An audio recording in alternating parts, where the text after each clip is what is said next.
இங்க சுதாகர் ஒரு பக்கம் எதுவுமே தெரியாத மாதிரி இங்க செந்தில வச்சு இங்க பாக்கியாவோட வீட்டுக்கு டைரக்டா பொண்ணு பார்க்கவே போயிடுறாங்க. ஆனா இந்த பக்கம் பாக்கியாக்குமே இங்க சுதாகர் வீட்ல இருந்து ஆள் வராங்கன்னு கூட அவங்களுக்கு தெரியாது. அவங்க ரொம்பவே கேஷுவலா இருக்கும்போது இங்க சுதாகருமே தன்னோட ஒய்ஃபையும் தன்னோட பையனையும் முன்னாடி அனுப்பி வச்சுட்டு பின்னாடி சும்மா மாசான என்ட்ரி கொடுக்குறாரு. இதை பார்த்தோன்னே இந்த பக்கம் பாக்கியாவுக்கு ரொம்பவே பதபதப்பா இருக்கு. ஏன்னா இங்க சுதாகர் எப்படிப்பட்ட ஆள் அப்படிங்கிறது பாக்கியாவுக்கு ரொம்பவே தெளிவா தெரியும். ஆனா சுதாகரும் வந்த உடனே இந்த பக்கம் பாக்கியாவை பார்த்து இது இவங்க வீடு தானா, நான் போன் பேசிட்டே கவனிக்காம வந்துட்டேன், சரி சரி அப்படின்ற மாதிரி ரொம்பவே கேஷுவலா பேச ஆரம்பிக்கிறாங்க. ஆனா இதை பார்த்துட்டு இருக்க கோபியுமே சார் உங்களுக்கு ஏற்கனவே பாக்கியாவை தெரியுமா அப்படின்ற மாதிரி கேட்குறாங்க. அப்போ சுதாகருமே பாக்கியாவை லைட்டா ஒரு மாதிரி டீஸ் பண்ற மாதிரி பார்த்துட்டு தெரியும் தெரியும் ஆல்ரெடி அவங்க கூட நான் கொஞ்சம் பிசினஸ் டீல்லாம் பேசியிருக்கேன் அப்படின்ற மாதிரி அந்த விஷயத்தை பத்தியும் சொல்றாங்க. இதை கேட்டோன்னே இந்த பக்கம் வந்து பாக்கியாக்கு லைட்டா மனசுக்குள்ள கொஞ்சம் கோபம் வர ஆரம்பிக்குது. பட் அதை வெளியில காட்டிக்காம அமைதியா இருக்கிறாங்க. அதே நேரம் இங்க சுதாகருமே உள்ள வந்துட்டு ரொம்பவே சிம்பிளா சொல்லப்போனா ஒரு நார்மலான ரெகுலர் பர்சன் பேசுற மாதிரி ரொம்பவே வந்து அழகா பேசிக்கிட்டு இருக்காரு. சொல்லப்போனா நான் ஒன்றும் பெரிய ஆள்லாம் கிடையாது, ஏதோ கடவுள் புண்ணியத்தில் எனக்கு 2-3 பிஸ்னஸ் இருக்கு, அது மட்டும் இல்லாமல் என் பையன் இவன் தான், இவன் பேர் நிதிஷ், நாங்கள் எல்லாரும் சேர்ந்து தான் இந்த மாதிரி பிஸ்னஸை மேட்ச் பண்ணி பார்த்துட்டு இருக்கோம் அப்படின்ற மாதிரி எல்லா விஷயத்தையும் ரொம்பவே சகஜமாக பேச ஆரம்பிக்கிறாங்க. அதே நேரம் நிதிஷுமே இந்த பக்கம் இனியா கிட்ட தனியாக பேசணும்னு சொல்லி விருப்பப்படுறாரு. அதுக்கேற்ற மாதிரி இனியாவை தனியாக கூட்டிட்டு போயிட்டு அவங்க கிட்ட பேசவும் ஆரம்பிக்கிறாங்க. ஆனால் அதே நேரம் இந்த பக்கம் வெளியில் இருக்கிற ஈஸ்வரிக்கு இனியா என்ன பேச போறாளோ தெரியலையே, இந்த கல்யாணத்தையும் கெடுத்துடக்கூடாது, இது நல்லபடியாக நடக்கணும் அப்படின்ற மாதிரி யோசிக்கிறாங்க.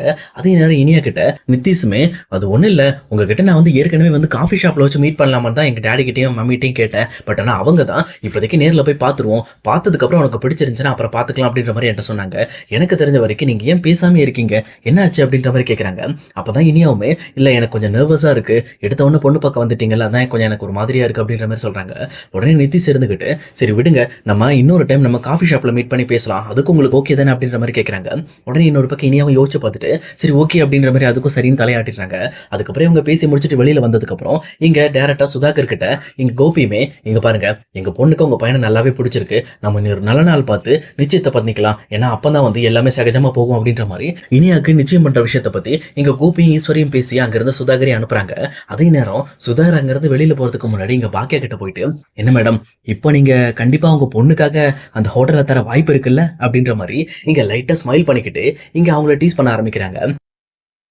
ஆனா அதே நேரம் எழிலுமே இந்த பக்கம் வந்து சுதாகர் பண்ற விஷயங்கள் எதுவுமே சுத்தமா பிடிக்காம இந்த பக்கம் பாக்கியாவோட முகத்தையும் கொஞ்சம் கவனிக்க ஆரம்பிக்கிறாங்க.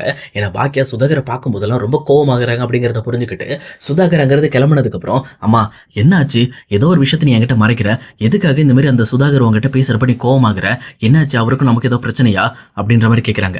அப்போதான் கரெக்டா எங்க பாக்கியாவுமே அந்த விஷயங்கள்லாம் எடுத்து சொல்லிட்டு அவங்க கிட்ட அவரு என்னோட ஹோட்டலுக்காக தாண்டா இப்ப நம்ம பொண்ணு கல்யாணம் பண்ண வந்திருக்காரு, சும்மாலாம் கிடையாது, நம்ம பொண்ணையே அவங்களுக்கு கொடுக்குறப்போ ஆட்டோமேட்டிக்கா அவங்க கேட்கிற மாதிரி நம்ம ஹோட்டலே அவங்களுக்கு கொடுத்துருவோம் அப்படின்ற மாதிரி தான் அவருமே ஒரு முடிவோடு இதெல்லாம் பண்ணிக்கிட்டு இருக்காரு அப்படின்னு சொல்லி சொல்றாங்க. உடனே இதை கேட்ட எழிலுமே இங்க பாருமா, இவர் இப்படிப்பட்ட மோசமான ஆளா இருந்தா எதுக்காக நம்ம இனியாவை அவங்களுக்கு கட்டி கொடுக்கணும், அப்படிலாம் கொடுக்க வேண்டாமா, வேணான்னா விட்டுறலாம் அப்படின்ற மாதிரி இந்த பக்கம் வந்து எழிலுமே பேசுறாங்க. ஆனா அதே நேரத்தில் இன்னொரு பக்கம் பாக்கியவுமே எங்க பாரு எழில், இப்போ இனியா தனியா போய் பேசிட்டு வந்திருக்கா, அவளோட லைஃப் சம்பந்தப்பட்ட முடிவை அவளே எடுக்கட்டு, அவளுக்கு அந்த பையனை பிடிச்சிருந்துச்சுன்னா அவ கல்யாணம் பண்ணிக்கிட்டு அதுக்கு நம்ம குறுக்க எடுக்க கூடாது, அவ என்ன முடிவு எடுக்கிறான்னு பார்ப்போம் அப்படின்ற மாதிரி இங்க பாக்கியாவும் இனியா கிட்ட முடிவை விட்டுறாங்க. ஆனா அதே நேரத்தில் இனியாக்குமே அந்த பையனை தனியாக மீட் பண்ணி பேசலாம் அப்படின்ற ஒரு ஐடியா வருது. பட் ஆனால் கல்யாணம்னு முடிவு எடுத்ததுக்கு அப்புறம் இனியாவோட மனசுல முதல்ல வர பேர் யாருன்னா ஆகாஷ் மட்டும் தான். ஆகாஷை மட்டும் தான் யோசிச்சு பார்த்துட்டு இருக்காங்க. ஆனா அதே நேரத்தில் இன்னொரு சைடு இங்க டைரக்டா வீட்டுக்கு போன சுதாகருமே இங்க பாக்கியாக்கு கால் பண்றாங்க. கால் பண்ணது மட்டும் இல்லாம இங்க பாருங்க பாக்கியா, என் பையன் கிட்ட உங்க பொண்ணு பேசியிருக்காங்க, இவங்க 2 பேருக்கும் நல்லாவே ஒத்து போயிடுச்சு, இப்போ இவங்க 2 பேருக்கும் கண்டிப்பா நம்ம கல்யாணம் பண்ணி வைக்கலாம் நான் முடிவுக்கு வந்திருக்கேன், ஆனா நீங்க எப்படியாவது உங்க ஹோட்டலையும் சேர்த்து நீங்க எனக்கு கொடுத்துடணும், உங்க பொண்ணோட சீதனமா நீங்க கொடுக்க போறது உங்களோட 2 ஹோட்டலையும் அப்படின்ற மாதிரி சொல்றாங்க.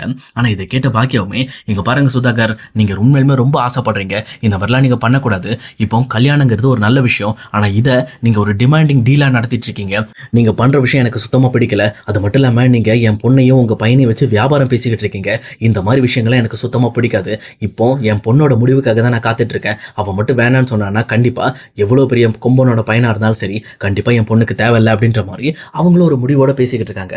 ஆனா சுதாகருமே இங்க பாருங்க பாக்கியா, இந்த மாதிரி என்கிட்ட மரியாதை எல்லாம் பேசாதீங்க, ஏன்னா நான் உங்களோட வருங்கால சம்பந்தி, அது மட்டும் இல்லாம உங்க 2 ஹோட்டலுக்கும் ஓனராக போறவனா, என்கிட்ட நான் சொன்னதெல்லாம் சரியா செய்யறேன்னு சொல்லி ஒத்துக்கங்க, இந்த மாதிரி உங்க இஷ்டத்துக்கு நீங்க பண்ணிட்டு இருக்காதீங்க, ஏன்னா உங்களோட அத்தையோட பேச்ச மீறியும் உங்க ஹஸ்பண்டோட பேச்ச மீறியும் உங்களால எதுவும் பண்ண முடியாது அப்படிங்கிறத நான் ரொம்பவே தெளிவாவே கவனிச்சுக்கிட்டேன், அதனால என்கிட்ட நீங்க ரொம்ப வந்து ஸ்ட்ராங்கான ஆள் மாதிரி நீங்க நடிக்காதீங்க அப்படின்ற மாதிரி சுதாகருமே பாக்கியா கிட்ட பயங்கரமா கேள்வி கேட்க ஆரம்பிக்கிறாரு.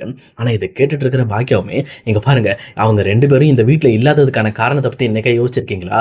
ஏன்னா, அவங்க எனக்கு தொந்தரவா இருக்காங்கன்னு சொல்லி தான் அவங்க 2 பேரையும் இந்த வீட்ட விட்டு தொரத்துனதே நான் தான். ஆனா, அவங்க பேச்ச இப்ப நான் கேட்பேன்னு நெனைக்கிறீங்களா? அதுக்கு நடக்க வாய்ப்பே கிடையாது.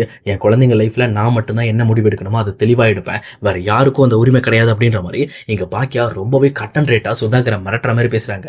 அதுக்கப்புறம் சுதாகருமே கொஞ்சம் கோவப்பட்டு அந்த காலையுமே கட் பண்ணிடுறாரு. அதே நேரம் இன்னொரு பக்கம் பாக்கியா இனியா கிட்ட வந்துட்டு, "இனியாம்மா, நீ என்ன நினைக்கிற உன் மனசுல? உனக்கு அந்த பையன பிடிச்சிருக்கா? நிதிஷ உனக்கு பிடிச்சிருக்கா?" அப்படின்ற மாரி கேட்குறாங்க. அப்ப இனியா ரொம்பவே சைலன்ட்டா இருக்காங்க. ஏன்னா, அவங்க மனசுல இருக்கிற உண்மையான விஷயத்த வெளியில சொன்னோம்னா, எல்லாரும் ஏதோ பேசுவாங்க போல இருக்கு, நினைப்பாங்க போல இருக்குன்னு நினைச்சுட்டு, "இல்லம்மா, அந்த பையன பார்க்க நல்ல பையனா மாரி தான் தெரியுது. பட் நான் அவன்கிட்ட பேசி பார்த்தா தான் தெரியும். நான் அவன் கூட காஃபி ஷாப்ல மீட் பண்ணி பேசலாம்னு முடிவு பண்ணியிருக்கேன்." அப்படின்ற மாரி இங்க இனியா சொல்றாங்க. இதை கேட்டோனே இந்த பக்கம் பாக்கியாவுமே, இனியாவோட முடிவுல ஒரு சின்ன மாற்றம் இருக்கு. பட் இருந்தாலும் சரி, அவ என்ன முடிவெடுத்தாலும் அதுக்கேத்த மாரி நம்ம மாத்திக்கலாம் அப்படின்ற மாரி அவங்களும் அந்த முடிவை ஓகேன்னு சொல்லி அக்செப்ட் பண்ணிடுறாங்க. அதுக்கேத்த மாரி இனியாவுமே நிதிஷ்க்கு கால் பண்ணி, இன்னைக்கு காலையில நம்ம மீட் பண்ணலாம் அப்படின்ற மாரி ஒரு காஃபி ஷாப்க்கு நிதிஷையும் வர வைக்கிறாங்க. அதுக்கேத்த மாரி இனியாவுமே அந்த காஃபி ஷாப்க்கு போறாங்க. அப்ப கரெக்ட்டா இனியா ஒரு சுடிதார போட்டுட்டு அவங்க ரொம்ப கேஷுவலா வந்து போயிட்டு இருக்காங்க. ஆனா அங்க போன நிதிஷ்மே இனியாவ பார்த்துட்டு, "என்ன இனியா இது? நீங்க இப்படி இருக்கீங்க? வெளியில வரும்போது கொஞ்சம் நல்ல நாலேஜா ட்ரெஸ் பண்ணிட்டு வரணும்னு உங்களுக்கு தோணாதா? ஒரு மாடர்ன் ட்ரெஸ் போட்டு வந்தா தான் என்ன? எதுக்காக இப்படி நீங்க நாட்டுப்புறத்துல இருக்கிற மாரி சுடிதார் போட்டு வந்துட்டு இருக்கீங்க?" அப்படின்ற மாரி கொஞ்சம் இனியா கிட்ட கோவப்பட ஆரம்பிக்கிறாங்க. ஆனா இனியாவுமே நிதிஷ் கிட்ட, "இங்க பாருங்க, எனக்கு ஒரு முக்கியமான வேலை இருக்கு. என் வேலையும் நான் முடிக்கணும். அதே நேரம் உங்களையும் நான் பார்க்கணும். அதனால எனக்கு எது கம்ஃபர்ட்டோ அத தான் நான் பண்ணிட்டு இருக்கேன். இதுல நீங்க எதுக்காக தலையிடுறீங்க? என் ட்ரெஸ்ஸிங் சென்ஸ்ல தலையிடுறதுக்கு உங்களுக்கு தான் உரிமை கிடையாது." அப்படின்ற மாரி இங்க இனியாவுமே நிதிஷ் கிட்ட கேள்வி கேட்கறாங்க. உடனே நிதிஷ்மே, "என்ன இனியா, நம்ம 2 பேரும் ஹஸ்பண்ட் அண்ட் ஒய்ஃப் ஆக போறோம். அப்போ உங்களோட ட்ரெஸ்ஸிங் சென்ஸ்ல கூட எனக்கு தலையிட விருப்பம் இல்லையா? ஏன் இப்படிலாம் பேசுறீங்க?" அப்படின்ற மாரி கொஞ்சம் நிதிஷோட உண்மையான முகம்லாம் கொஞ்சம் கொஞ்சமா வெளியில வர ஆரம்பிக்குது. ஆனா இத பார்த்துட்டு இருக்க இனியாவுமே, இங்க இவர சுத்தமா பிடிக்காம தான் இங்க வந்திருக்காங்க அப்படின்னு சொல்லி அவங்களோட முக ரியாக்ஷனே தெளிவா தெரிய ஆரம்பிக்குது. அதுக்கப்புறம் எங்க நிதிஷ்மே, "சரி வாங்க, இப்ப நம்ம பேசலாம். இந்த ட்ரெஸ்ஸிங் சென்ஸ் விஷயத்த விட்டுறலாம்." அப்படின்னு சொல்லிட்டு அவங்களுமே ரொம்ப கேஷுவலா பேச ஆரம்பிக்கிறாங்க. அப்பதான் இனியாக்கு என்ன விருப்பம் இருக்கு அப்படிங்கிற விஷயத்த சொல்றாங்க. அதாவது இனியா நல்லா படிக்கணும். இன்னுமே படிச்சு நல்ல நிலைமைக்கு போய் இன்னும் நல்ல பெரிய வேலைக்கு போணும் அப்படின்ற மாரி சொல்றாங்க. ஆனா இத கேட்டுட்டு இருக்க நிதிஷ்க்கு சுத்தமா இது பிடிக்கவே இல்ல. "இங்க பாருங்க இனியா, நீங்க என்ன மேரேஜ் பண்ணதுக்கு அப்புறம் நீங்க வேலைக்கெல்லாம் போக்கூடாது. நீங்க வீட்ல இருந்தாலே போதும். அது மட்டும் இல்லாம நீங்க படிக்கிறதா இருந்தாலும் வீட்ல வச்சு படிச்சுக்கங்க. கரஸ்ல கூட நீங்க எக்ஸாம் எழுதிக்கலாம். நீங்க வெளியில வேலைக்கு போறது எனக்கு இஷ்டம் இல்ல. ஏன்னா எங்க வீட்ல நாங்க ஒரு பெரிய பிசினஸ் பண்ணிட்டு இருக்கோம். அந்த பிசினஸ்ல இதே மாதிரி பொண்ணுங்கள வேலைக்கு அனுப்பி எனக்கு பழக்கமே கிடையாது." அப்படின்ற மாரி ரொம்பவே சீப்பா ஒரு கேரக்டரோட பேசிக்கிட்டு இருக்காரு இங்க நிதிஷ்மே. ஆனா இத கேட்டுட்டு இருக்க இனியாக்கு ரொம்பவே கோபம் வந்துருது. அவங்க உடனே டென்ஷன் ஆகி அந்த டேபிள்ல இருந்து எந்திரிச்சிடுறாங்க. உடனே இத பார்த்துட்டு இருக்க நிதிஷ்மே, "என்னாச்சு இனியா? நான் பேசிக்கிட்டு இருக்கேன். உங்க பாட்டுல எந்திரிக்கிறீங்க?" அப்படின்ற மாரி சொல்றாங்க. அப்ப இனியாவுமே நிதிஷ பார்த்து, "இங்க பாருங்க, என் லைஃப்ல என்னோட கோல அச்சீவ் பண்றதுக்கு யார் தடையா இருந்தாலும் நான் விட மாட்டேன். அது நீங்களா இருந்தாலும் சரிதான். என் லைஃப்க்கு நீங்க இப்ப தேவையே கிடையாது. ஏன்னா என் மனசுல இருக்க என்னோட கோல புரிஞ்சுக்க தெரியாத ஒருத்தன் கூட நான் எப்படி என்னோட லைஃப்ப ஷேர் பண்ணிக்க முடியும்?" அப்படின்ற மாதிரி ரொம்பவே மாஸா இனியா பேசுறாங்க. பேசினது மட்டும் இல்லாம, "உங்க டாடிட்ட சொல்லிடுங்க. இதுக்கு மேல இந்த கல்யாணம் நடக்க வாய்ப்பில்ல. இனியா ஒத்துக்க மாட்டாங்க அப்படின்னு சொல்லிருங்க." அப்படின்ட்டு இனியாவும் அங்கிருந்து கிளம்பிடுறாங்க. இங்க நிதிஷ்க்கு ரொம்பவே அவமானமாயிடுது. அவரும் கோபத்தோட, "ச்சே, இந்த மாரி மிடில் கிளாஸ் ஃபேமிலில இருக்கவங்கள லவ் பண்ணாலும் இதான் பிரச்சனையே." அப்படின்ற மாரி ரொம்பவுமே கோபத்தோட சலிச்சுக்கிட்டு அவருமே சுதாகர்ட்ட போய் நடந்த விஷயத்த பத்தி சொல்ல ஆரம்பிக்கிறாங்க. ஆனா இத கேட்கிற சுதாகர், "இதுக்கு மேல இந்த விஷயத்த சாதாரணமா விட்டா சரி வராது. நமக்கு அந்த ரெஸ்டாரண்ட் வேணும். அது மட்டும் இல்லாம நம்ம பையனே அந்த இனிய அவமானப்படுத்திருக்காளா? அவள சும்மா விடக்கூடாது." அப்படின்ற மாரி இங்க பாக்கியா மேலயும் பாக்கியா குடும்பத்து மேலயும் பயங்கரமா கோவமாகுறாரு.